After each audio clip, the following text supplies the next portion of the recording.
Gracias, Jesús. Que cuando abro mi boca, tú sientes placer. Tú sientes placer. Es bello saber Que cuando nos creaste, fue para tu placer. fue para tu placer. Es bello saber Que toda la creación a ti te da placer. A ti te da placer. Gracias, Jesús. Con besos de tu boca quiero estar sentado en tu regazo. Te quiero adorar y que me estés escuchando. Que disfrutes mi adoración. bésame, Bésame. Gracias, Señor. con besos de tu boca. Mi alma te alaba, Rey. Adoramos al Señor. Quiero Adorar y que me estés escuchando. Que disfrutes mi adoración. Hoy vamos a ver, buen día amigo, hoy vamos a ver Jeremías. Le damos toda la gloria, toda la alabanza al Señor.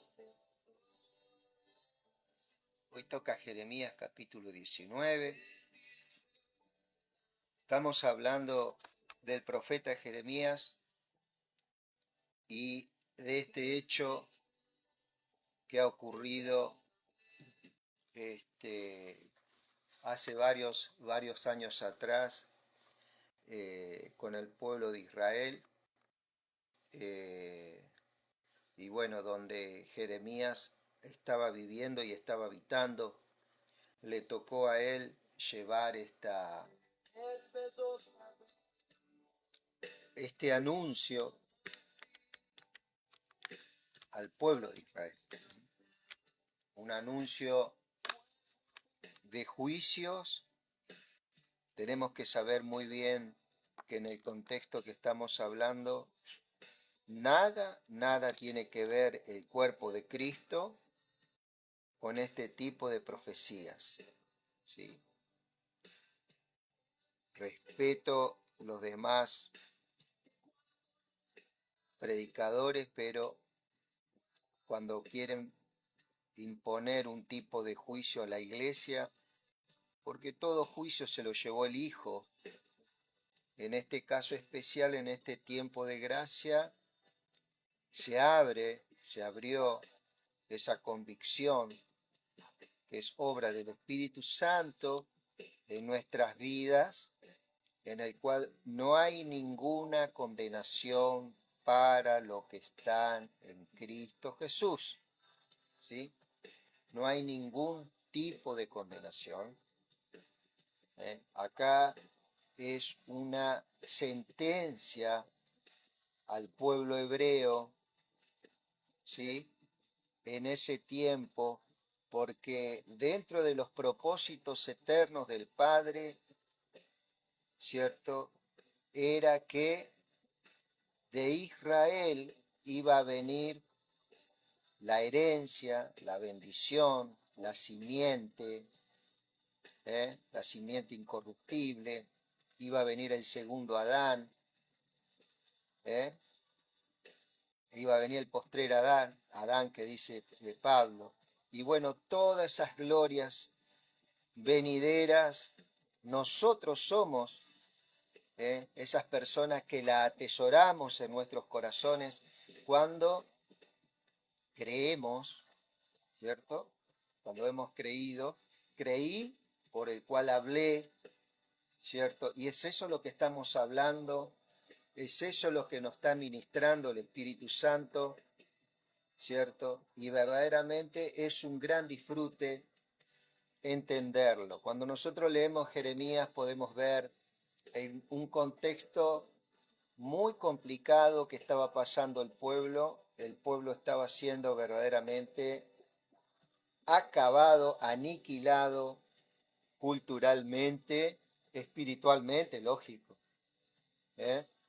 Se le estaba condenando a una muerte prácticamente eterna, sin esperanza, ¿eh? Todo vestigio de la palabra de Dios estaba siendo ya removido de las mentes, de las conciencias, y habían adoptado unas actitudes crueles, unas actitudes despósticas, tiránicas, ¿cierto?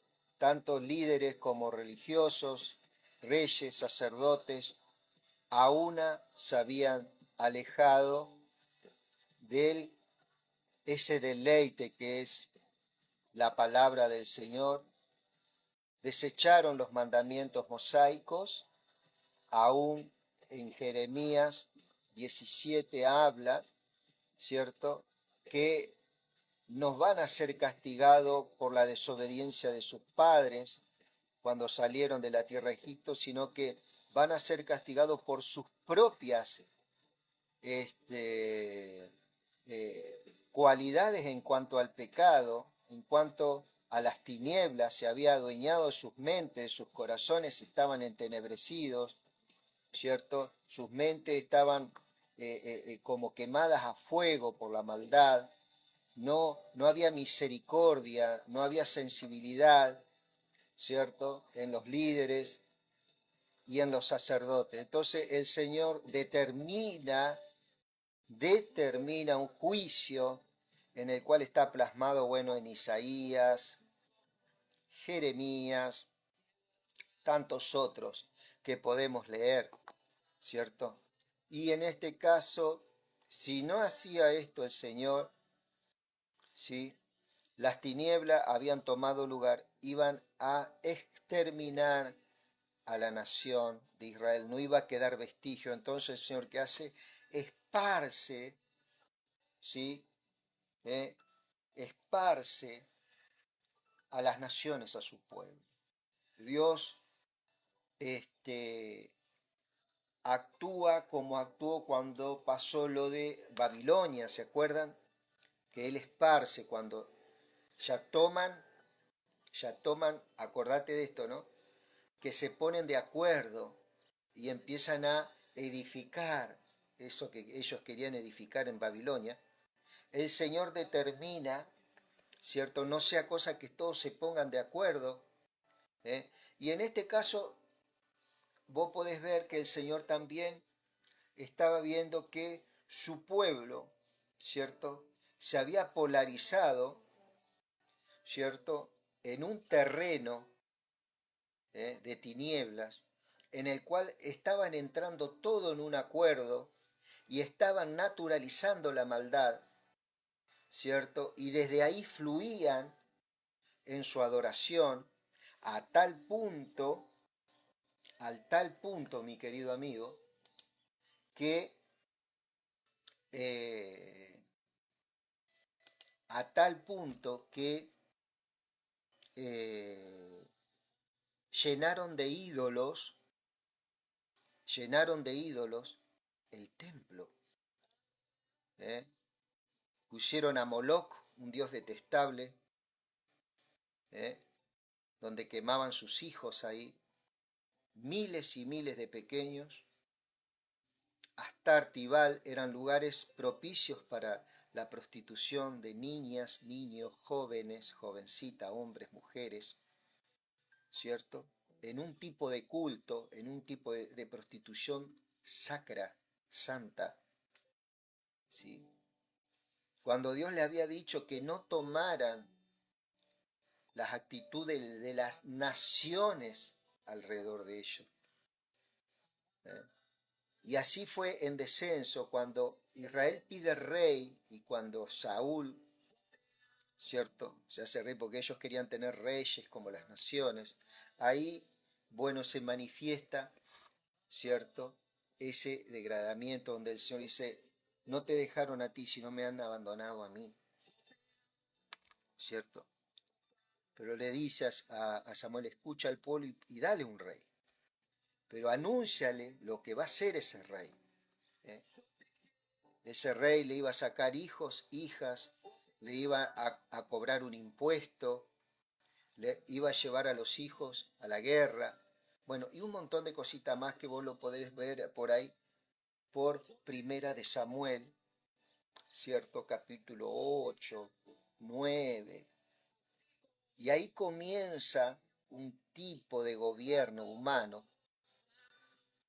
en el cual el rey es prácticamente el dueño de la nación y es la puerta donde espiritualmente, junto con el profeta, el juez y el sacerdote, cuatro tipos de personajes en ese tiempo que recibían una unción con aceite, en el cual eso no indicaba que el Espíritu Santo, ese es un ceremonial que se practicaba en ese tiempo. Bueno, estos tipos de personas fueron tergiversando la palabra del Señor, ¿sí?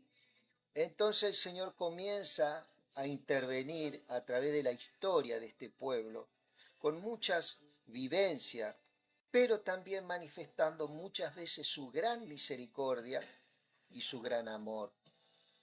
¿Eh? Y este es también el caso de Jeremías. Ya podemos ver, mira, dice, esto es lo que dijo el Señor. Estamos hablando Jeremías capítulo 19. Ve y cómprale al artesano de una vasija de barro. Estamos leyendo la palabra de Dios para todo esta versión. Lleva contigo a algunos ancianos líderes del pueblo y a algunos ancianos y los sacerdotes. Fíjate vos, en este caso, no es llevado el pueblo. En este caso están siendo llevados todos los líderes, los ancianos, los sacerdotes, porque ahí estaba el gran problema. En el tipo de liderazgo que estaba llevando adelante y que tenía que llevar adelante los propósitos de Dios y la voluntad de Dios en la tierra. Dice, sal al valle de Ben Hinnom, que encontrarás al salir por la puerta de los alfareros, y allí anuncia el mensaje que te voy a dar. Este valle Ben Hinnom, ¿cierto?, es el lugar donde se sacrificaba y se enterraba a los pequeños niños que eran sacrificados al dios este falso Moloch, ¿cierto? Entre otros, ¿no? Entre otras cosas horribles que se practicaban. Bueno, sal al valle de Ben Hinnom, que encontrarás al salir por la puerta de los alfareros, y allí anuncia el mensaje que te voy a dar. Diles, reyes de Judá y habitantes de Jerusalén, escuchen este mensaje del Señor. ¿Eh? Así dice el Señor Todopoderoso, Dios de Israel, voy a traer un castigo terrible a este lugar, que todo el que sepa quedará con los oídos zumbándoles de aturdimiento. ¿Sí? Fíjate vos las características del castigo que iba a traer Dios sobre su pueblo. Eso de ningún tipo de manera se puede transmitir a este tiempo. Acordate que todo juicio se lo llevó el Hijo en este tiempo. Nosotros lo que tenemos que hacer, estamos reconciliando a través del Evangelio a los habitantes de la tierra con el Hijo, y el Hijo es el que interviene en esa reconciliación por medio del Espíritu y de la prédica del Evangelio de la Iglesia con el Padre. Es el ministerio de reconciliación el que llevamos adelante nosotros hoy en día. No es el ministerio de juicio como lo llevaba el profeta Jeremías. Por eso hay una gran diferencia entre el profeta del antiguo pacto y el profeta, el que tiene oficio de profeta en este tiempo. Diles, reyes de Judá y habitantes de Jerusalén, escuchen este mensaje del Señor. Así dice el Señor Todopoderoso, Dios de Israel. Voy a traer un castigo tan terrible en este lugar que todo el que sepa quedará con los oídos zumbándoles de aturdimiento, porque ellos han abandonado transformando este lugar. Han quemado incienso para otros dioses que ni ellos ni sus antepasados ni los reyes de Judá conocían. Ahí está el tema, ahí está la razón. Han llenado este lugar con sangre de gente inocente. Entonces, ¿cuál es la destrucción que iba a traer el Señor si ya todo estaba destruido, amado? Han construido altares, queman a sus hijos en honor a dioses falsos. Escucha bien, han construido altares donde queman a sus hijos en honor a dioses falsos. Presentan ofrendas religiosas a Baal que yo nunca ordené ni mencioné, ni siquiera imaginé. Se acercan los días, dice el Señor, en que este lugar dejará de ser llamado Tofet y Valle Hinnom. Ese es el lugar donde se sacrificaba y se prostituía. Gracias, Jesús. Se acercan los días, dice el Señor, en que este lugar dejará de ser llamado Tofet y Valle de Hinnom. En lugar de eso será llamado Valle de la Matanza. ¿Te das cuenta, amado? ¿Te das cuenta? Valle de la Matanza. Porque ahí Dios iba a matar a su pueblo. Frustraré los planes de Judá y de Jerusalén en este lugar. Haré que caigan en batalla ante sus enemigos en manos de los que quieren matarlo. Entregaré sus cuerpos como comida a las aves del cielo y a los animales de la tierra. Esos cuerpos nadie los iba a poder enterrar. Y en muchos casos Dios se encamina de esta forma con sus enemigos, ¿no? Gloria a Dios. Haré que esta tierra sea motivo de horror y burla, le decían en ese tiempo al pueblo. Debemos entender el contexto, hermano, no es para este tiempo, este es un tiempo que pasó y esta es una acción por unas consecuencias que hizo el pueblo hebreo, no le está hablando a la iglesia esto, ¿sí? Haré que esta tierra sea motivo de horror y burla.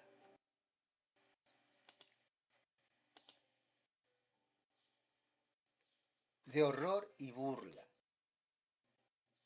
Impresionante, amado Lucas. Todo el que pase por allí se quedará asombrado y se burlará de cómo fue destruido este lugar. Haré que se coman a sus hijos e hijas, que se devoren unos a otros debido al ataque y la aflicción de los que serán sometidos por sus enemigos que quieren matarlos. Fíjate qué duro todo esto, ¿cierto? Pero ya el pueblo en sí estaba destruido. Si Dios no actuaba, la nación de Israel iba a desaparecer de la faz de la tierra. Y si la nación de Israel desaparecía de la faz de la tierra, no iba a poder venir Jesucristo. Entonces, ¿qué hace Dios? Esparce a Israel a las naciones por medio de este castigo. Y desde esas naciones, las generaciones futuras iban a volver otra vez a poblar el pueblo de Israel y de Judá. Pero ya con una restauración, acá podemos hablar de restauración, en cuanto a las enseñanzas de la voluntad de Dios a través de los tiempos, ¿no? Lo que Dios tenía el plan ya. Y tú, Jeremías, romperás la vasija a la vista de los hombres que te acompañan y le dirás, esto dice el Señor Todopoderoso, voy a destruir este pueblo y esta ciudad como quien rompe en 1000 pedazos la vasija de un alfarero, que ya no se puede reparar, y en Tofet enterrarán a los muertos porque no habrá más lugar. Así es que trataré a este lugar y a sus habitantes, dice el Señor. Haré de este lugar un lugar como Tofet, llenos de muertos. Las casas de Jerusalén y la de los reyes de Judá se volverán impuras como Tofet, porque por todas las casas donde ofrecieron ofrendas en las azoteas para adorar a las estrellas y donde ofrecieron ofrendas de vino para otros dioses. Entonces Jeremías regresó desde Tofet, donde el Señor lo había enviado a profetizar, y parándose en el patio del templo del Señor, dijo al pueblo: el Tofet del templo estaba ahí nomás, cercanos 500 metros, 1000 metros. Esto dice el Señor Todopoderoso, el Dios de Israel: escuchen, voy a traer a Jerusalén y a todas las aldeas que la rodean todo el sufrimiento que he anunciado, porque me han rechazado con terquedad y no han escuchado mis palabras. Y así termina este anuncio de Jeremías, capítulo 19, ¿sí? Para poder entender esta verdad, ¿sí? Tenemos que entender, hermano, que este es un contexto que le estaba hablando a Judá y Jerusalén, en este caso el reino del sur. Acordate que se habían dividido reino del norte, las 10 tribus, y reino del sur eran 2 tribus, la de Benjamín y la de Judá. En este caso el juicio era sobre Judá y sobre Benjamín, ¿cierto? Ya las 10 tribus ya habían sido enjuiciadas 100 años antes, habían sido llevados cautivos por el pueblo asirio, por el rey Senaquerib, ¿sí? Habían sido llevados cautivos y habían sido esparcidos también en muchos lugares, había habido una diáspora. Y acá también continuaba con Judá y Jerusalén. Dios había tenido misericordia de Judá y de Jerusalén, ¿cierto? Pero Judá y Jerusalén también habían tomado el mismo camino y terminan prácticamente siendo destruidas las dos naciones, en este caso, que se habían formado después de esa división, ¿cierto? Y en nada les podía tener envidia Sodoma y Gomorra y otras naciones que fueron enjuiciadas también por el Señor. Pero todo fue con el propósito que después de 70 años de exilio volvía un pueblo hambriento por el Señor y con verdaderamente una actitud de restaurar todo aquello que se había caído, en este caso el templo y la misma nación, ¿no? Y cuando vuelven con Esdras, con Nehemías, con Ageo, ¿cierto? Había otro profeta también, después ya me voy a acordar. Esdras, Nehemías, Ageo, había otro profeta, también Zorobabel. Bueno, fueron esos los grandes protagonistas de la restauración de Jerusalén. Sus puertas habían sido puestas a fuego, sus murallas habían sido derribadas, y Nehemías, por ejemplo, intercediendo ante Artajerjes, logra obtener materiales para la reconstrucción, y así da comienzo la famosa semana 70 de Daniel, que eso ya después lo vamos a seguir hablando, ¿sí? Para ver todo el contexto perfecto de las Escrituras, ¿sí? Mi querido amigo, hasta acá hemos llegado con Jeremías capítulo 19. El gran deseo es que tengan un excelente día, ¿cierto? Un excelente fin de semana, y vamos a seguir leyendo y aprendiendo, ¿cierto?, de la Escritura. Que Dios te bendiga y que Dios te guarde. Gracias, Señor.